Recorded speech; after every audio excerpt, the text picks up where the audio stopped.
본인의 집에 갈 때, 본가에 갈 때는 빨리 가자 막 이러면서 가야. 근데 처가에 갈 때, 친정에 갈 때는 그럼 천천히 좀 해. 밥 먹고 뭐 슬슬 밥 가지 슬슬 뭐. 가. 운전도 천천히 하고. 어차피 차 막히잖아. 맞아. 이러면 또 이거 가지고 싸우는데 교수님 이때 심리는 왜 그래요? 우리가 이제 물리학에 보면 질량 보존의 법칙이라는 게 있죠. 사실 처가에서 엉덩이 무게와 시가의 엉덩이 무게는 같습니다. 차이는 원래 없어요. 왜냐하면 같은 사람이니까.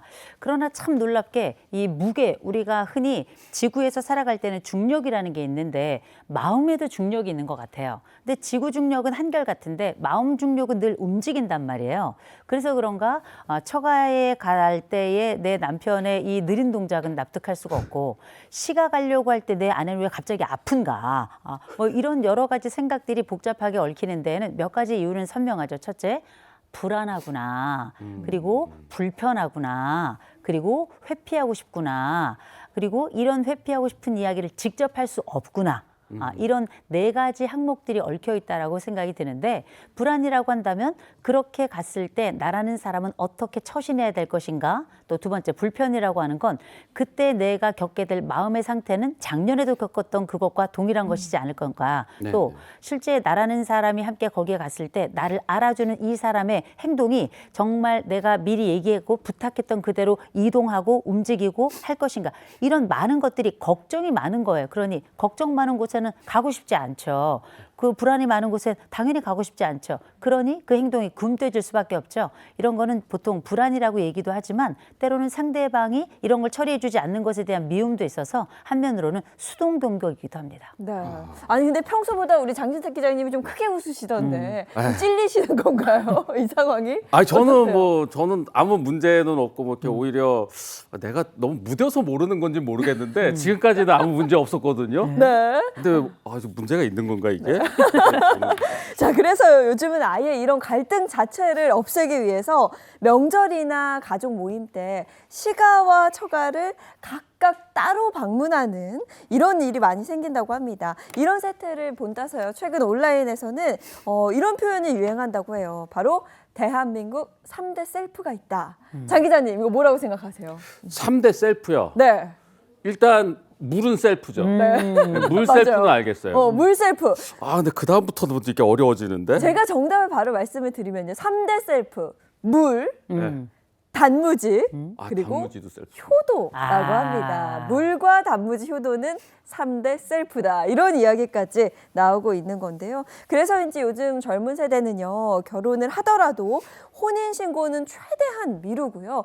생활비도 각자 부담하되 공동으로 쓰고 또 중요한 거 부모 부양은 각자 책임을 지자. 나는 나, 너는 너로 하자. 이런 약속을 결혼 전에 이미 한다고 합니다. 근데 그게 결혼인가 싶은 저는 그쵸. 얘기를 들으면서 네. 그러고 아까 명절 때 따로 간다?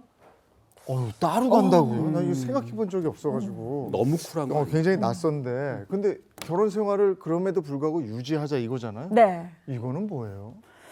그게 이제 가성비죠. 그리고 공정성이고요.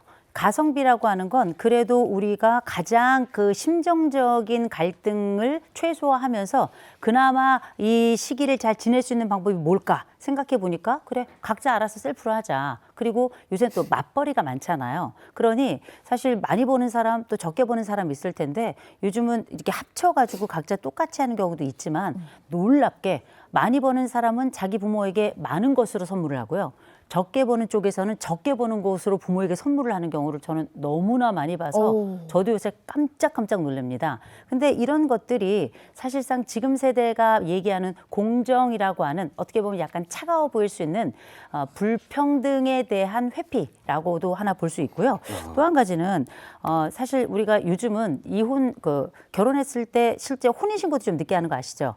혼인신고도 좀 늦게 합니다. 그리고 실제 그 본인들의 월급도 잘 상대방이 공개하지 않는 경우가 굉장히 많아요. 공동생활비만 가지고. 그렇게 하는 이유는 딱 하나입니다. 이거는 앞으로 생겨날지 모르는 위험에 대한 분산을 하는 겁니다. 그래서 네가 나에게 얼마나 더 잘했는지 생색내는 것도 나중에 나와 함께 살아가다가 갈라지는 순간에도 내게 위험이 될 수 있다고 판단이 되는 거예요. 그래서 요새 젊은 층들이 가지고 있는 이런 공정에 대한 이야기가 차갑게 들릴 수는 있겠지만 전 이게 불안 불안에 관련된 이야기라고 생각이 들고요.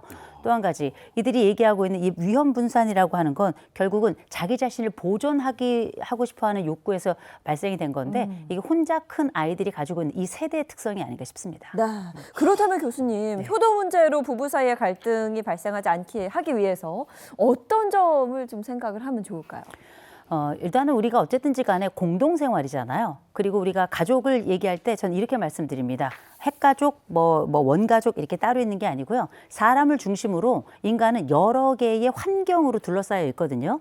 나라는 사람을 중심으로 내 배우자는 나와 가장 가까운 1차 환경이고요. 그리고 여기에는 이제 조금 더 나아가서 2차 환경으로 내 이제 부모가 생성되는 거고 3차 환경으로 친구가 생성되는 거 이런 식으로 인간은 다 서로 묶여 있고 엮여 있고 상호 영향을 미칩니다. 이런 걸 우리가 모아 환경이라고 부르잖아요. 그런데 환경이 건강해야 나도 살죠. 또 내가 건강해야 환경도 좋아지잖아요. 그래서 가장 가까운 1차 환경인 배우자에 대해서 너무 무자르듯이 하지 않으셨으면 좋겠고 가능하다면 이런 말씀 드립니다. 좀 봐줍시다. 서로 좀 봐줘야 그래야 내가 너를 봐줘야 너도 나를 봐주는 거거든요. 냉정한 것이 나를 보호한다 생각하지만 어쩌면 너를 봐주는 그 마음이 결국 그 사람이 나를 봐주는 마음이 되지 않을까 싶습니다. 예, 오늘 얘기를 한 줄 댓글로 정리해 주신다면요? 예, 오늘 한 줄 댓글 이겁니다. 효도는 공평하게, 사랑은 부부 먼저. 알겠습니다.